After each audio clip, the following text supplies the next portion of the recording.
ఆ రకంగా చర్యలు జరుగుతాయని ఆశపడతా ఉన్నాం. ఒకవేళ జరగకపోతే కోర్టులను ఆశ్రయించి న్యాయం పొందేంత దాకా ఈ పోరాటాన్ని కొనసాగిస్తాం. నేను తెలంగాణ పోలీసులకు కూడా చాలా సవివరంగా అప్పీల్ చేస్తా ఉన్నా.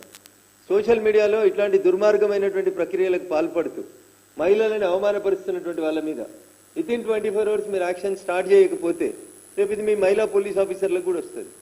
అందుకని దయచేసి మొక్కయో అంగనిది మానయో అందురా అని తప్పు చేసిన వాళ్ళ మీద వెంటనే శిక్ష స్టార్ట్ కాకపోతే, చట్ట ప్రకారం చర్యలు ప్రారంభం కాకపోతే ఇవి మరీ దుర్మార్గంగా పోతుంది. కాబట్టి వెంటనే దీని మీద స్పందన రావాలని చెప్పి వస్తుందని కోరుకుంటున్నా.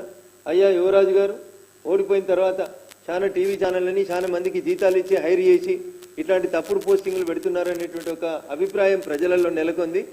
కాబట్టి మీరు పెడుతున్నటువంటి తప్పుడు వార్తలు, తప్పుడు పోస్టింగ్లు ఇట్లాంటివన్నీ మానుకోక ఇట్లాంటి వెకిలి చేష్టలు చేస్తే ఇతర పార్టీల నాయకుల్ని, ముఖ్యంగా మహిళా నాయకుల్ని కించపరచాలనేటువంటి ప్రయత్నం చేస్తే ఖచ్చితంగా దానికి మూల్యం చెల్లించాల్సి వస్తుంది. కాబట్టి ఇట్లాంటి వెకిలి చేష్టలు చేస్తున్నటువంటి మీ సోషల్ మీడియాని వెంటనే మీరు కంట్రోల్ చేయాలని చెప్పి ఈ సందర్భంగా కేటీఆర్ గారికి చెప్తూ, హరీష్ రావు గారికి నా సూచన, మీరు వెంటనే వెళ్ళి మీ బొమ్మ వాడుకుంటున్న వాళ్ళందరి మీద కేసు పెట్టండి.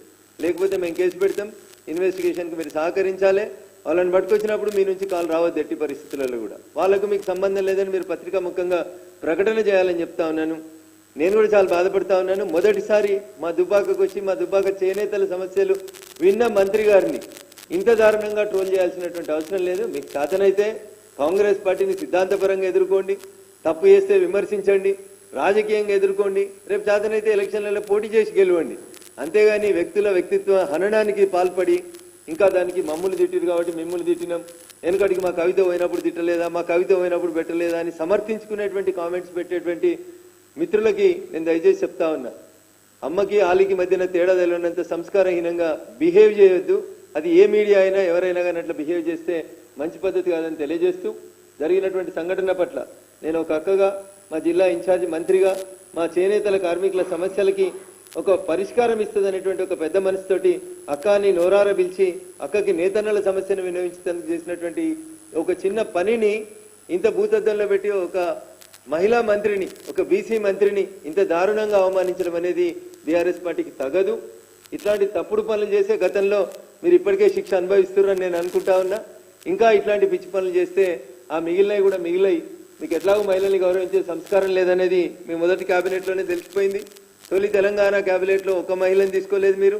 మీకు ఎక్కడ కూడా మహిళల్ని గౌరవించే సంస్కారం లేదు.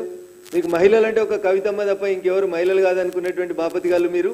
ఇప్పటికైనా మారుండ్రి. ప్రతిపక్షాలకు వచ్చినాకనైనా భగవంతుడు మీకు మంచి బుద్ధి ప్రసాదించాలని, సాటి మహిళల్లో ఓ తల్లిని ఓ చెల్లెని చూసే సంస్కారాన్ని ఆ భగవంతుడు మీకు ప్రసాదించాలి, మీ నాయకులకు ప్రసాదించాలని చెప్పి ఈ సందర్భంగా తెలియజేస్తూ, మరొకసారి నా వల్ల కలిగినటువంటి అసౌకర్యానికి మా జిల్లా ఇన్ఛార్జ్ మంత్రి గౌరవనీయురాలు శ్రీమతి కొండా సురేఖ గారికి కలిగినటువంటి అసౌకర్యం పట్ల విచారాన్ని వ్యక్తం చేస్తూ, అక్క భవిష్యత్తులో ఇట్లాంటి పొరపాట్లు చేసేటువంటి వెధవలు ఎంతటి వాళ్ళైనా అటు పార్టీ పరంగా ఇటు చట్ట ప్రకారంగా మీకు అండగా నిలబడతాం. తప్పు చేసినటువంటి వాళ్ళని జైలుకు పంపించేంత వరకు దాకా మీ తమ్ముడిగా మీకు అండగా ఉంటానని చెప్పి ఈ సందర్భంగా తెలియజేస్తా ఉన్నాను. Thank you వరండాల్.